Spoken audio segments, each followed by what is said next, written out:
All right, welcome back, Inebri-ites. This is just our little 1-minute plug for our friends. And this one's a really special one. We are really excited to be sponsored by the Art Shop here in Plymouth at 84 Main Street. 84 Main Street. If you live in Plymouth, you realize Court and Main Street's kind of the same thing. That's why I got confused. So it's Jesse and Eddie. They were our first podcast way back over a year ago. And so they've decided to sponsor us this month. So they've given us a bunch of stuff to give away at our life drawing, at our craft beer and coloring, and our new game night at the end of the month. If you want information on those, you can check it out on Facebook. And if you get a chance, if you're in the Plymouth area, make sure you stop in the Art Shop. It's directly across the street from the Plymouth Memorial Hall. It's on the second floor. It's a gorgeous space. I know they have some classes there on different art styles. They did a printing class where they used like actual fish. I was going to say live fish, but that's not true. They were dead. But actual fish to do like a print with them. There's a specific name which escapes me. And there's tons of artwork. Jesse's one of the most prolific artists I know. Painting, drawing, pastels, you name it. And Eddie is a great jewelry maker, so there's plenty of really nice pins and earrings and whatnot. So we want to thank the Art Shop for sponsoring us this month, and make sure you check them out. They are also on Facebook. Yeah, so if you get a chance, stop in there and pick up some one-of-a-kind unique art or some prints or jewelry. And thanks for listening.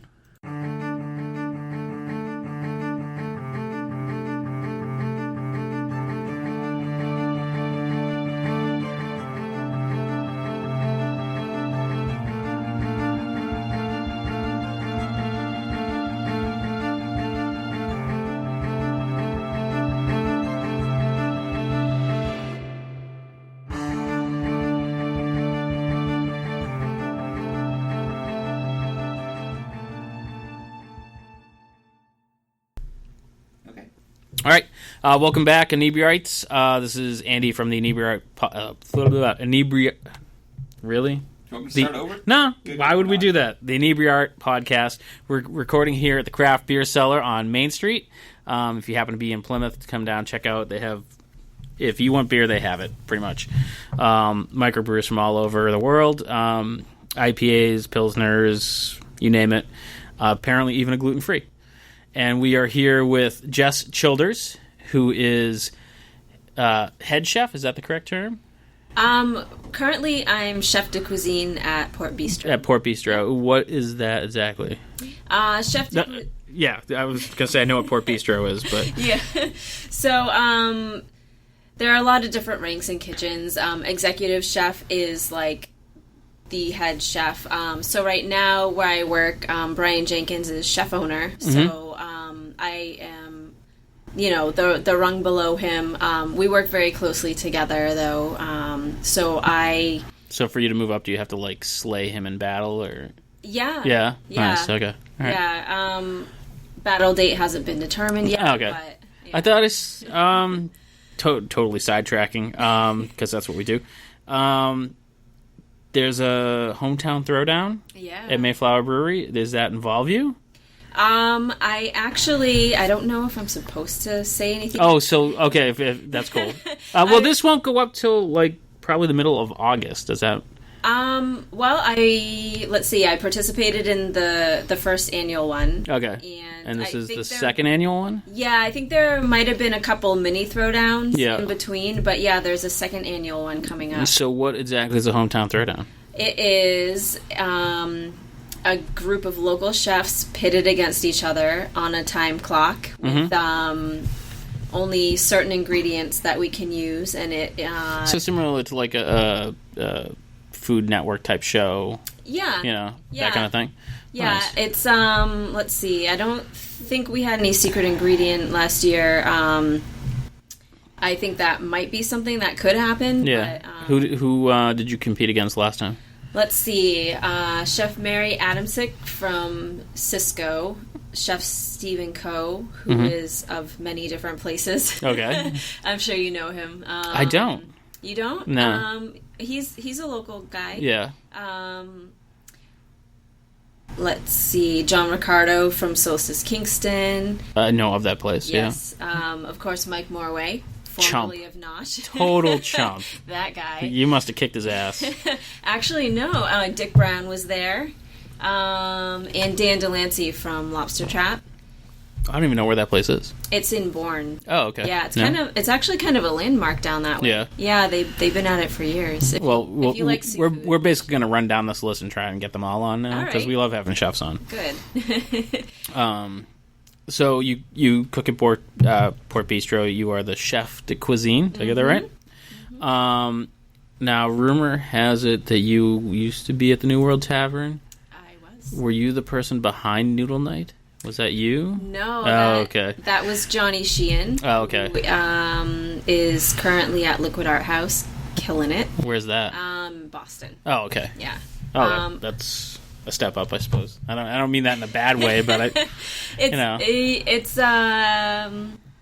yeah. There's a lot of game going on in Boston. Yeah, that's for sure.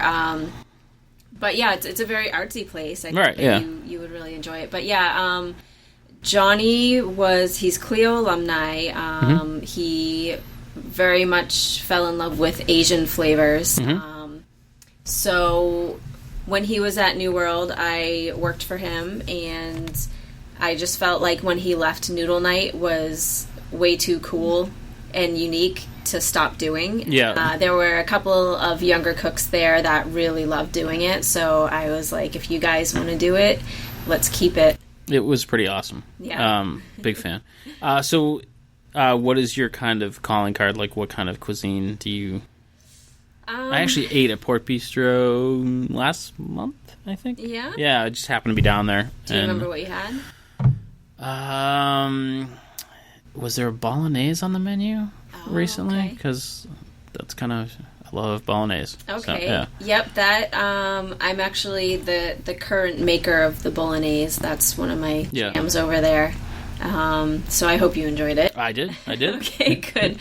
But yeah, I guess I don't know what exactly my calling card would be. I like to pull from a bunch of different regions. I like...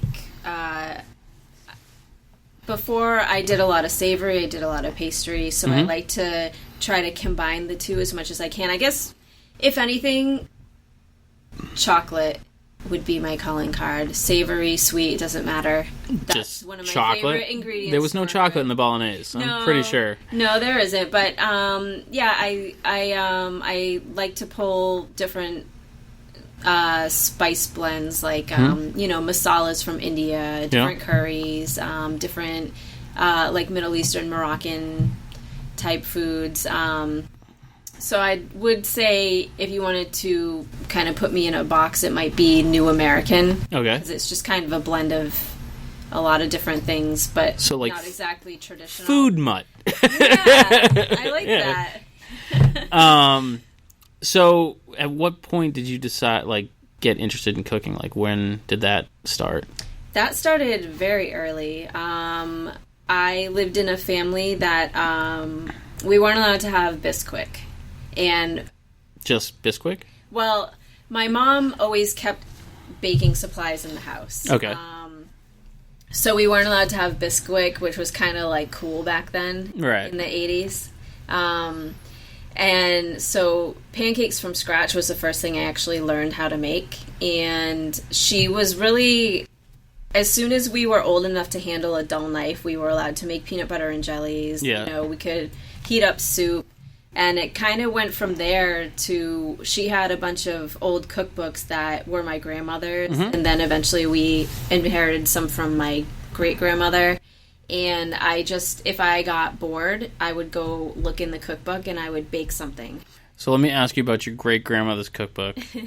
Did it have crazy measurements? Like, my grandmother had a cookbook, and, like, when she passed away, it was, like, the one thing everyone fought over. Oh, yeah. But it would be like, oh, a cup of this, and you can't replicate it because she had, like, a cup, not a measuring cup, just a cup she used, and that was the cup to use. Yeah. I think, like, all in them were little notes of, like, I tried this, didn't like it, so I omitted this and I added this instead. And it's, grandmothers never put their exact recipe. Right. Yeah. It's like a pinch of this and sort of that. Yeah.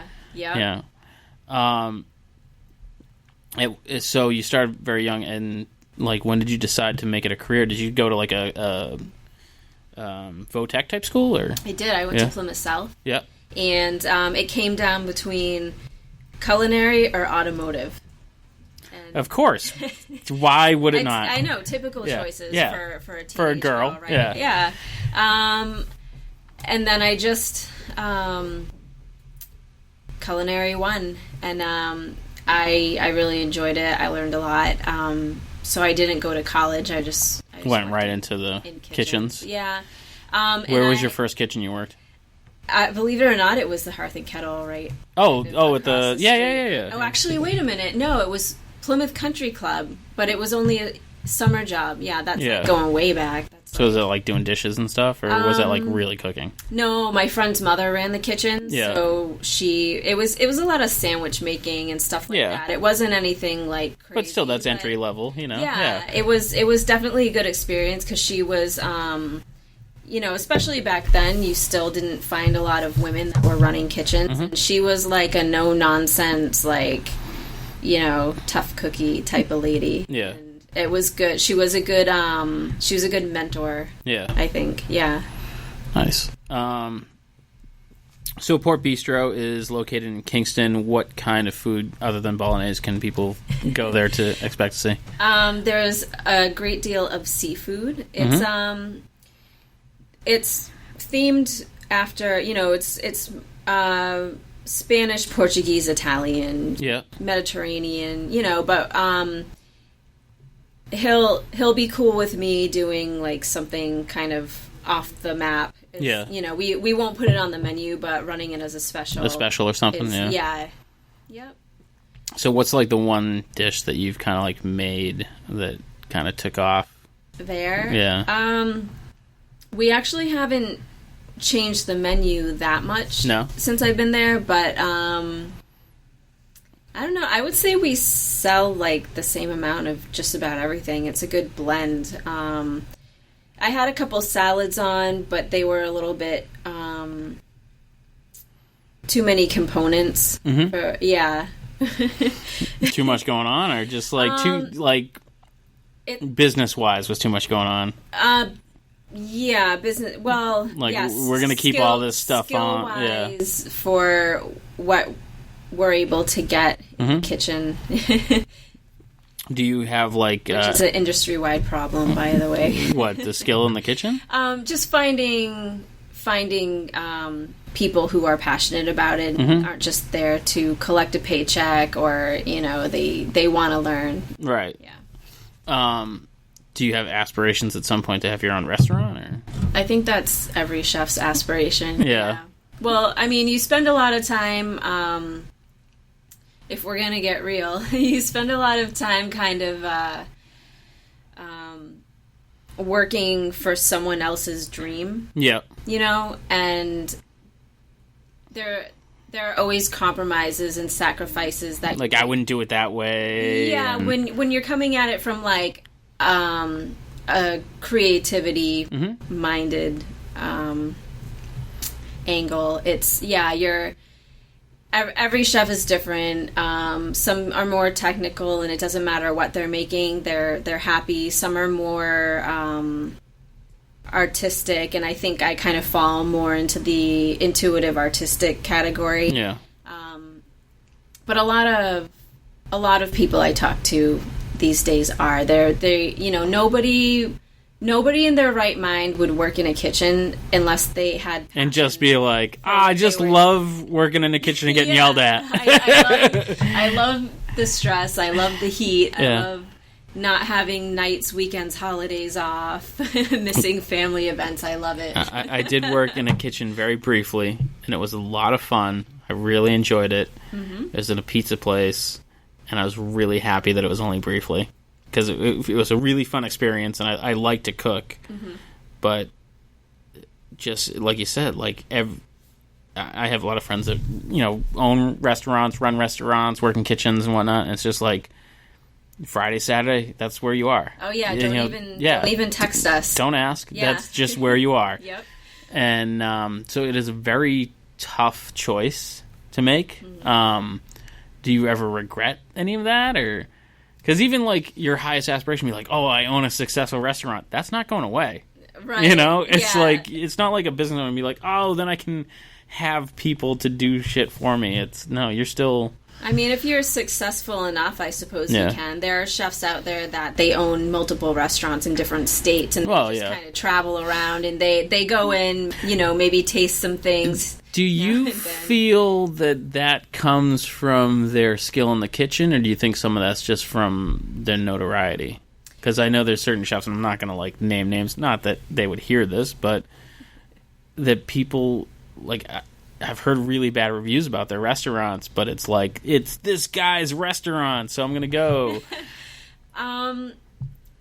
Yeah, I mean, I think it's some of both.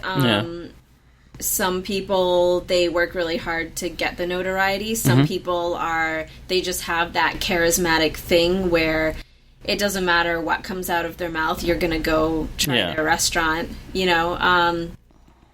Yeah, I mean, there's like, I think all chefs have like a common link, maybe some sort of mental illness, but I can see that. Yeah,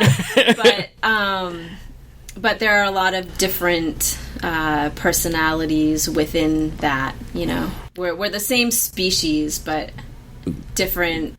I feel like it's somewhat. It's strangely because like kitchen is very, everyone has to work together or nothing gets done, but it's still really competitive. Is that accurate?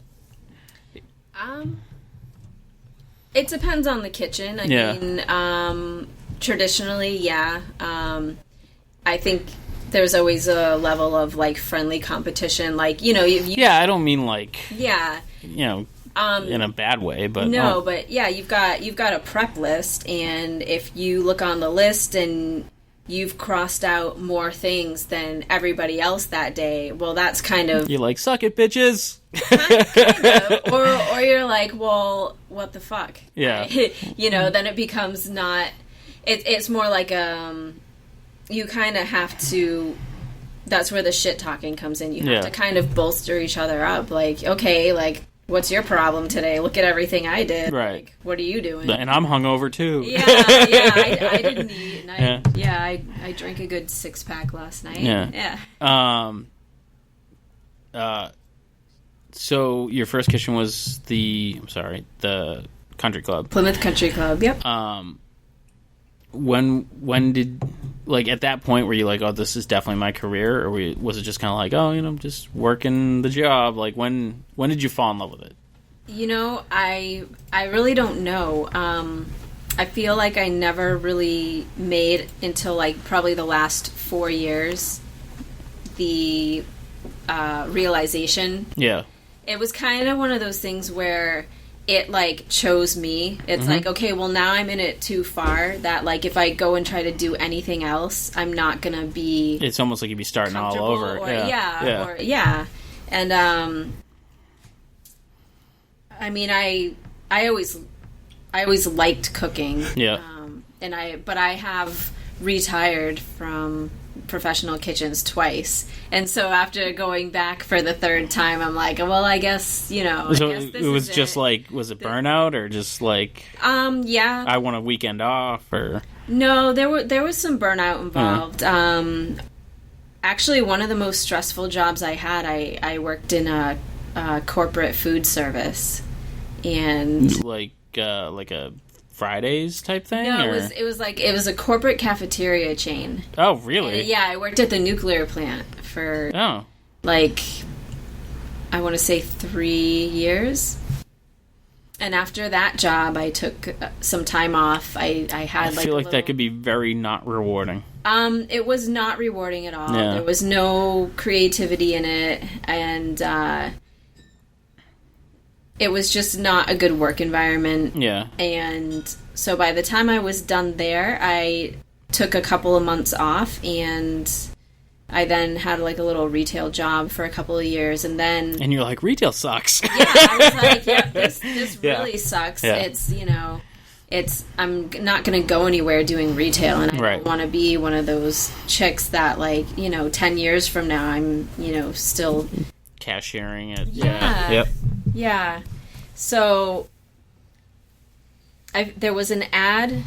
I can't remember if Craigslist was around then. I think it was. Yeah, so there was an ad talking about do you want to work in a kitchen with integrity, integrity for the food, integrity for, creativity, and cook things from scratch. And I was like, hell yeah, I do. And where was that? And that was it was Enoteca Divino, the head chef, Timothy Haas. I don't even know where that is. It is no more. Okay. Where Driftwood.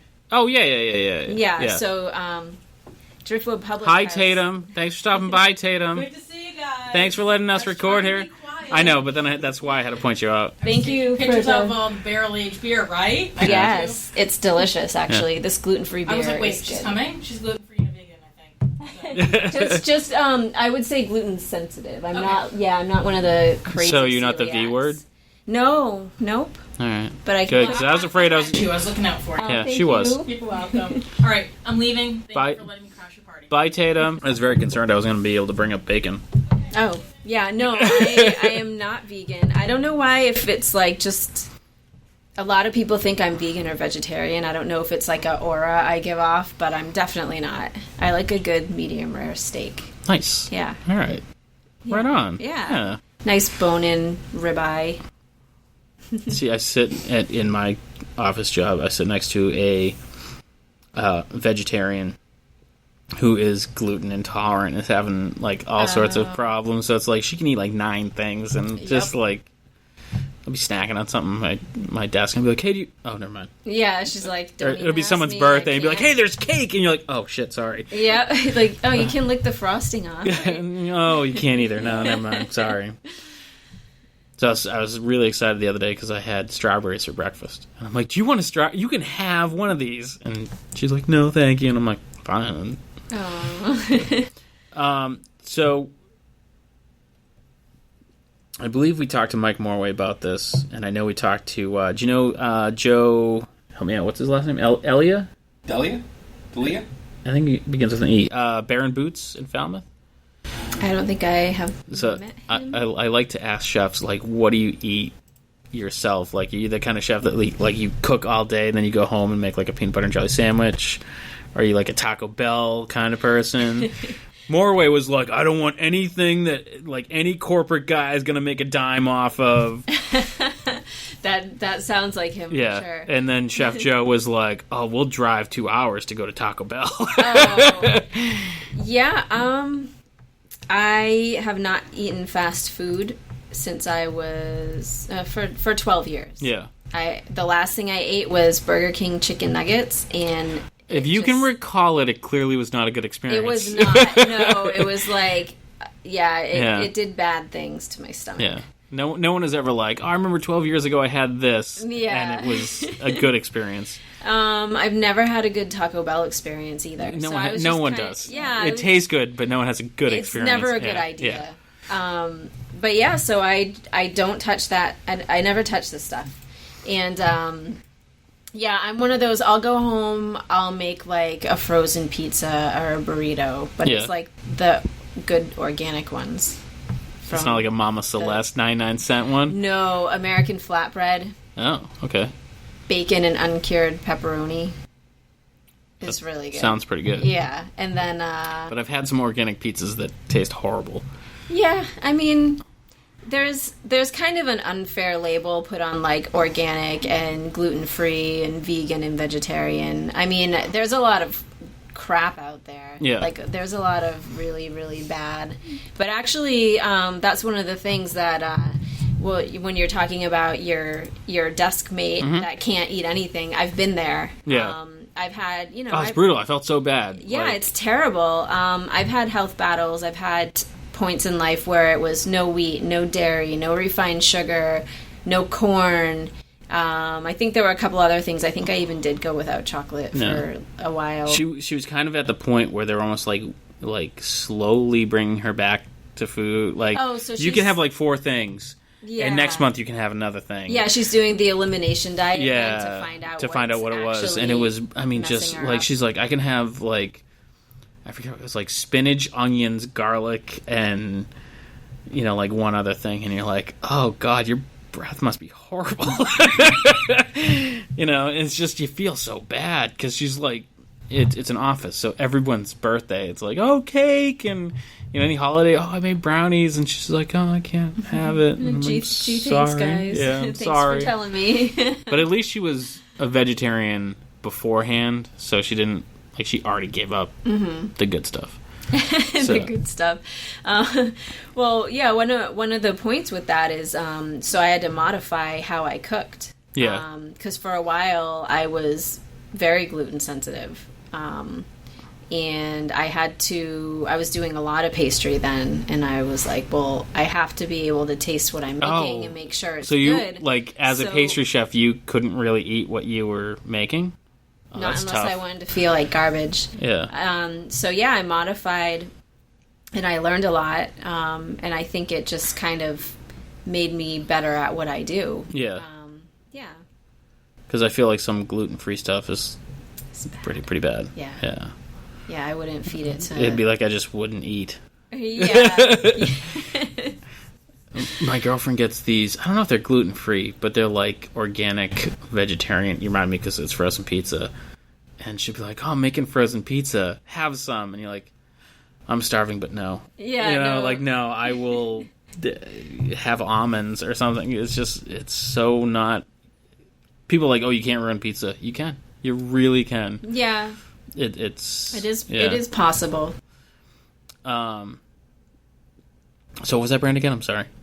American flatbread. I have to check it out. Yeah. Can you get it anywhere? Or? Stop and Shop. Stop and Shop? Mm-hmm. Nice. So in your off time, if I remember correctly, you were a horse person? I do have a horse. Yeah. Mm-hmm. So a little Facebook stalking. But it's research. It's not creepy. No, just you did research. I did research a little bit. Everyone creeps everyone's stuff. That's like... I'm like, hey, you should be on the podcast. Facebook. Yeah, so, has that always been it was like right there. I was messaging her on Facebook. Still, you never do My that. work level was 0. And yet somehow you never do that. That's true.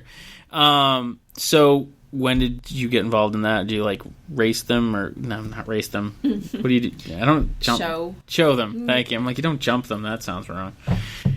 That is that thing. Okay. Yeah.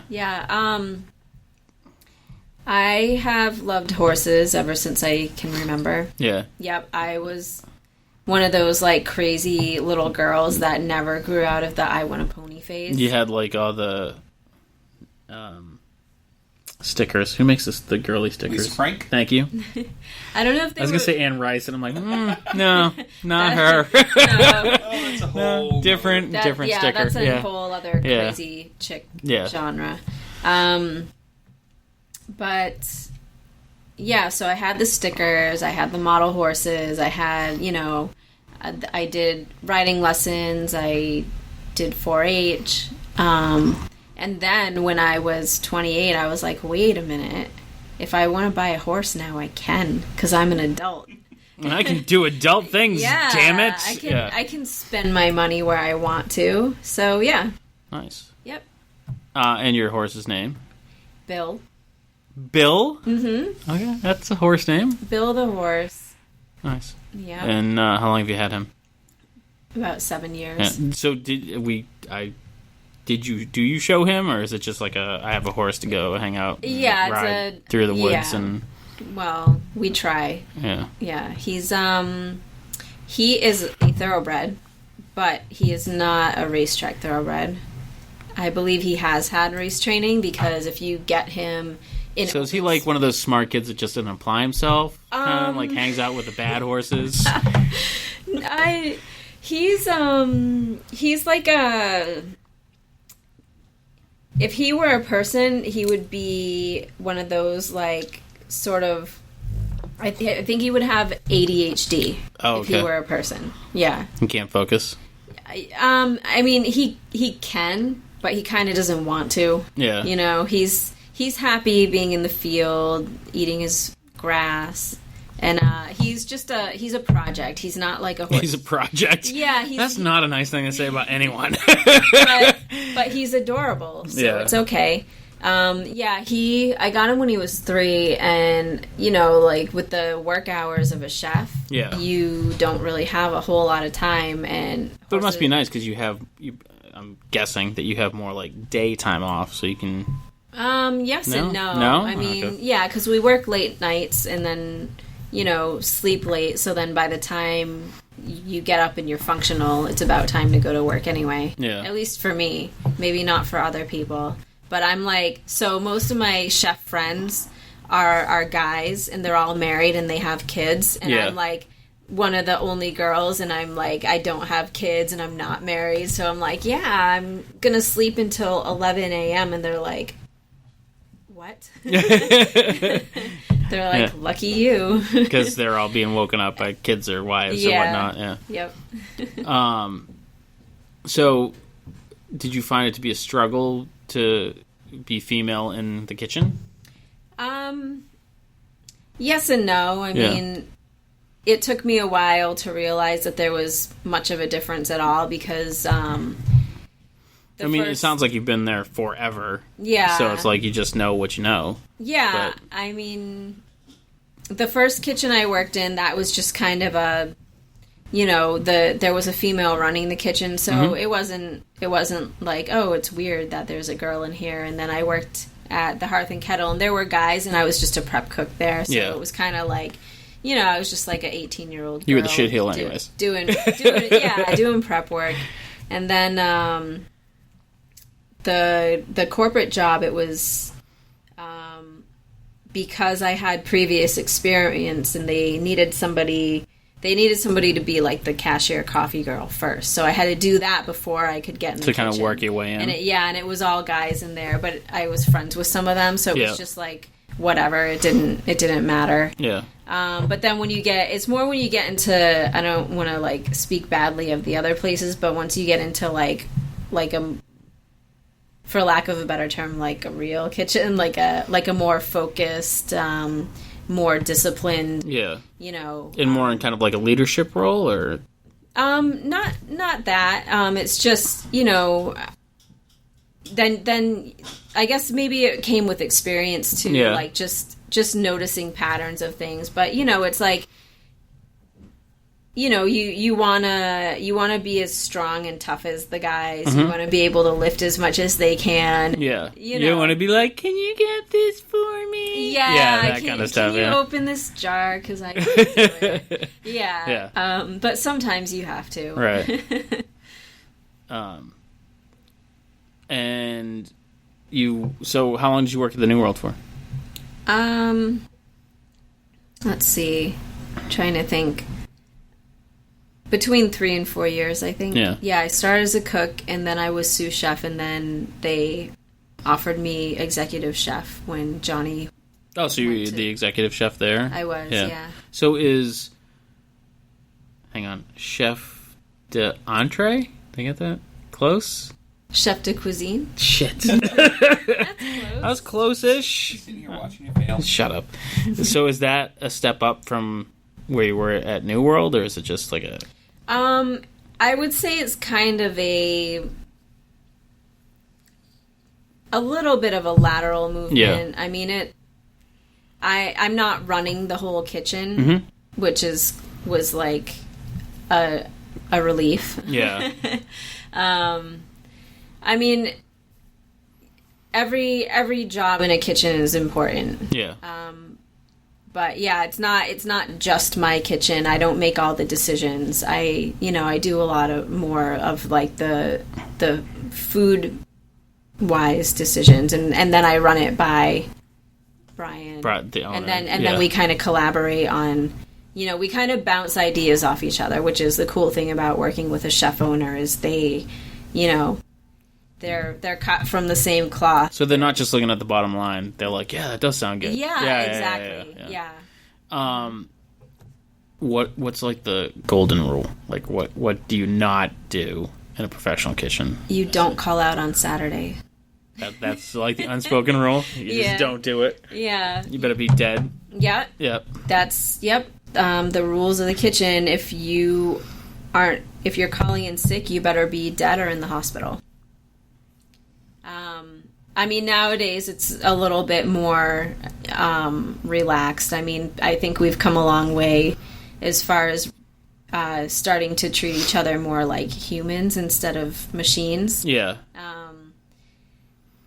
Because the whole kitchen system was based basically on a military brigade. Yeah. So in the military, like you don't fail, you're not sick, you never can't do it. Yeah. But it's there is no almost. Right. Yeah. Right. But at least in the military, you get like benefits, and you do get, you can take some leave if you need to. And you get medals. Yeah.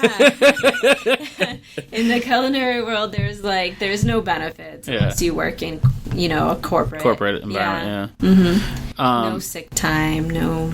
So if you had someone who was younger and was interested in getting involved in this craziness, like, what would your advice be? And I ask because my daughter is considering going to culinary in a vocational school, and her brother listens. So, Liam, if it's good advice, tell her.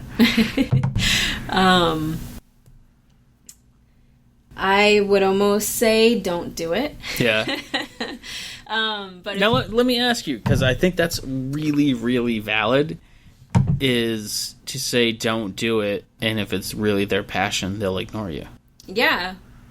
Well, that was going to be my next thing, is if it's something that you really want to do, go for it. But, expect to work hard. Expect to not be, you won't be coddled. You won't be, it's a tough industry. I think it's getting a little bit better, like I said, as far as figuring out ways so that people aren't getting burnt out and they're not turning to substance abuse as a way to I've keep heard that going. to be like a real issue sometimes. Yeah, the old timers, it's you blow lines in the alley before service to keep yourself going, and then you have a couple of drinks after service to kind of wind down. Chill it down. I myself have never partaken in that, but she says as she hoists her beer. Yeah.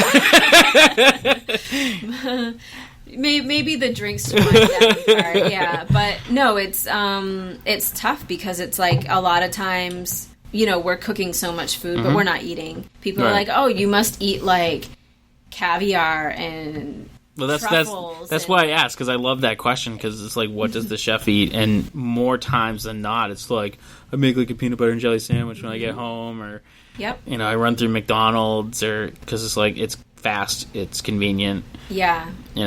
Well, in a kitchen, there are no breaks. Yeah. If you're eating, you're standing over a trash can eating out of a stainless steel mixing bowl, usually. And it's a mistake.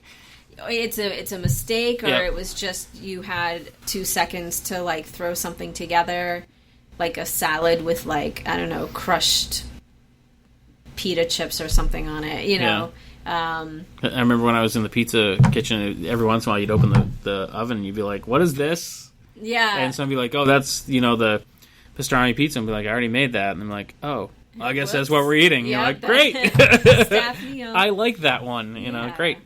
But it was also an interesting way to try things that I would never order. Mm-hmm. Because it was just like, oh, it's a mistake. I'm hungry. I'll eat it. Yeah.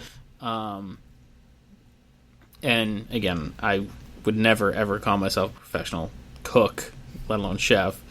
But to me, that the one thing is to try new foods. Mm-hmm. Any chance you get, even wild boar, whatever weird thing someone's going to put out, be like, yeah, I'll give it a try, because you don't know. You never know what's going to be good. Oh, there's so much out there, and it's kind of cool now with like the digital age, all the social media. Like if I go on Instagram, I can see what people in like Sweden and Norway are cooking, and you get to see, like, you'll see a picture of something that looks really, really good, and then you look at the description and you're like, oh, I think I know what that is, and then it's like there's a couple of totally different ingredients that is, regional to them. It's local to them, and it's like, wow, like That'd be really cool. I wonder what that tastes like because it looks like a cherry pie. Yeah. But it's not cherries, you know. What was it? I saw, there's a great, it's not a podcast, it's like a video blog type thing. It's called Hot Ones, where they take famous people and interview them while they're eating progressively hotter chicken wings. And they had one where all they were doing was hangover cures. Oh. And the dish was called Menudo. Menudo, like the band, like the boy band. Mm-hmm. And it had tripe in it. Yep. Which looked gross, but they were eating it, and they're like, this is literally the best thing I've ever had. Well, if you're hungover... Well, yeah, but I mean, it sounded... Other than the tripe, I mean, I'm all about trying new things, but that was... I don't know if I'd try that. Tripe is one of those things that you either Have you had it or you hate it. Yeah. Yeah. And which one are you? I can get down with it. Yeah. Yeah. What's like the weirdest thing you've ever eaten? That would be classified as food, like not like I get really drunk at a party and a dog bone, but I wouldn't count that. I don't even know. I mean, as far as like the abnormal stuff, I've had black bear and stuff like that. I'd like to try rattlesnake. I've actually never had that. Wow, I feel like that'd be easy now. Well, I mean, not around here. Yeah. Well, I mean chefs you don't can mail travel it or very something. much. Yeah, I suppose. And another thing to expand your culinary wheelhouse, there is another show called Good Mythical Morning, and they have Willet, and every once in a while they'll do like there was one Willet taco. And they change out ingredients in the taco, and it usually starts with something interesting and ends with something horrible. Oh, really? Yes. I believe they had like Willet taco blood. Oh, and okay. I mean, it's intentionally gross because it's entertainment. Yeah. But it usually starts off fairly interesting, and like they try kind of cool stuff. They did like Willet snow cone. They made a Reese's Pieces snow cone, and it's just fun. Yeah. Yeah. I'm sure there was a blood snow cone. Yeah, it was disgusting. Yeah. But is there like... So when you're coming up with a new dish, like do you take input from the entire kitchen? It depends on where you are. I mean, if it's... obviously, everyone's contributions are always welcomed, I think, in a, kitchen that's going to make it together. I mean, some people are just like, they don't care what you put on the menu. Yeah. Their job is just to cook it. Some people get really excited about it. Mm-hmm. Those are the people that, it's fun to collaborate and bounce ideas off. Has anyone thrown anything like crazy at you, like to add to something that you're like, that's not going to work, and it totally worked? No. No? Nothing like out of left field? No. Nope. That's disappointing. Well, there was this one conversation about, we had like at New World this joke can of silkworm larvae that somebody picked up at the Asian market, and we were always, it was there for like a couple of years, and we were always trying to figure out like what to do with it. Yeah, it was just one little can, so it was like you couldn't really do much with it. Yeah. But I think someone was going to end up eating it on a dare. But no one ever did? No, it's probably still there, too.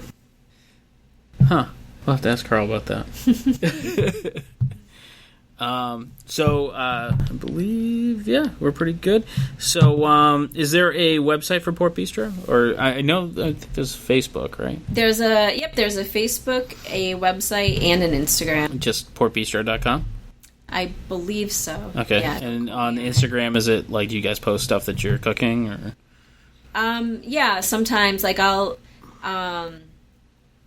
post, like, something while it's in progress. Mm-hmm. And then the final product, so people get to kind of see the process. Yeah. Oh, that's kind of cool. From, like, prep to final dish. Not, I don't know how many people really care about that, but...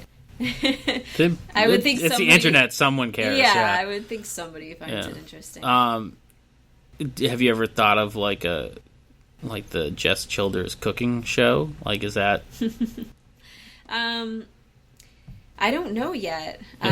Yeah. There's a lot of. I mean, not things everyone out can be there like the to- big celebrity like Mike Morway. This is you know? true. But he did lose. Let's see who else. Steve Coe is on Chopped. There's a really? episode of Chopped coming up that he's on. I was almost on. Was that the one with Cutthroat Kitchen? Really? That's like my favorite. I was- love that show. I was set up to do, to go through the interview process. I had a phone interview, and then I had to do a Skype interview, and then things got so crazy in the kitchen I was working at, and we were so shorthanded. I was like, I cannot commit to this. I can't just be like, oh, later, guys, I'm going to LA for 3 to 5 days to film a show. That's like my favorite show. I love that show. And they're so stupid. You got to team up on one person. Sandbag one person, get rid of them. Yeah, and then just go down the line. Yeah. I ended up like obsessively watching it for a while, and I was like, it amazes me that they can make edible food, let alone good food. Yeah. With the shit they go through. Yeah. It's insane. Well, I mean, I'll be getting kind of prepped for something like that. I'm doing Culinary Fight Club at Hotel Indigo in Newton on the 31st. So what is that? 5 chefs. 31st of July? Yeah. Oh, so it would have, by the time this goes up, it'll already pass. Yeah. So you won Culinary Fight Club. That's awesome. It was a great time. So what is it exactly? So it's basically, Culinary Fight Club is a nationwide organization, and they do chef fights in different cities. Like I think they just had one in Chicago. They're going to have one in New York. All over the place, and there's different challenges. Like there's a pitmaster challenge. There's a burger challenge. This particular one I'm in is sponsored by Bull Outdoor Grills, and it's a steak challenge. So for vegetarian, how are you gonna do that? we'll see how it goes. Yeah. Maybe they have some vegetable protein texture steak monstrosity. Some soy-free steak. Yeah. But yeah, so it ranges in the amount of chefs they have. This one has 5, and you get X amount of equipment that they provide, and then whatever equipment you can put in a 25-gallon tote that you want to use. Okay. And the lid has to fit like exactly. Yeah. It can't just bulge up. Yeah, or else they will take stuff out. Oh, that's no good. At their discretion, they will pick items until the lid snaps. Which on. they're just going to pick stuff to fuck with you. Oh, of course. I been like, this is the only pot you have. Let's get rid of that. Good luck cooking. Yeah. And then you have 45 seconds to gather your pantry ingredients, and you can bring 2 of your own like secret ingredients. Yeah. But so you have 45 seconds to get pantry ingredients, 60 minutes to cook. You get a plate, 100 like little 1-ounce small bites, and then I think 4 or 5 nice plates for the chef. For the judges. Yeah. So she had to plate 104 plates. Yeah. So wow. Yep. So you got to bring luck. some people with you. I have one girl who's just a beast. She's. And I assume you mean that in a good way. Yeah. She's super talented, awesome. And then you can change your teammates to like the 11th hour. That's fine, as long as the chef, like the team captain, is locked in, which I am. I'm in it for better or worse at this point. But yeah, so it's hard. It's hard to find help though, because everyone in kitchens is so busy. Right, and be like, hey, can you take a day off to? Yeah, I'm assuming they don't pay you. For no pay, just for like guts. By the way, we're making a shitload of stuff. Yeah. By the way, it's there's no pressure involved whatsoever. Just if you can spare some time, 3 hours of your time. But yeah, so it should be really interesting. I'm both kind of intimidating and also excited. Yeah. It's pretty cool. Yeah. Sounds like it's gonna be fun. Yeah, I mean, not at the time, but like sounds like afterwards you'd be like, that was fun. Yeah. Afterwards, I'm sure it'll just be party central. Yeah. Because it's a bunch of chefs at a hotel with a swimming pool. So. how could that not be horrible? I know. What Yeah. could go wrong? All right, yeah. Well, best of luck at that. Thank and you. best of luck at the Mayflower event if you happen to be participating in that. I know we were kind of vague, but if you are Yeah. taking part, good luck. I believe I said yes, I would do it. Yeah. So yeah, And, I'm just waiting on Jeff. Yeah, nice. So thanks for coming down, talking to us. And our listeners can find us on Facebook, on Twitter at Inebri-art. Please like, comment, and subscribe on iTunes. We're on Stitcher now. Yes, I remembered Stitcher. It was new. Shut up. I don't even know what that is. Stitcher, it's like a... It's a podcast. Yeah. Okay. You can go to basically search podcasts on Yeah. this app. And we're now on it, so you can search for us there. Very cool. And they can like us on Facebook. We just gave away a prize package. The next one we give away at 1,000 likes. So when we get another 100 or so likes on Facebook, we'll be giving away a prize package. And I made a declaration to Fish earlier today that I'm going to try and make that prize package worth $1,000 for 1,000 likes. Yeah, good luck to me. But we already have some commitments from some future sponsors and some friends. So make sure you like us. If you already like us, you're entered. And if you haven't liked us, like us, and we will draw from the 1,000 people to claim that prize. And thanks for listening. Thank you for talking to us. Thanks for having me. And Fish, never mind.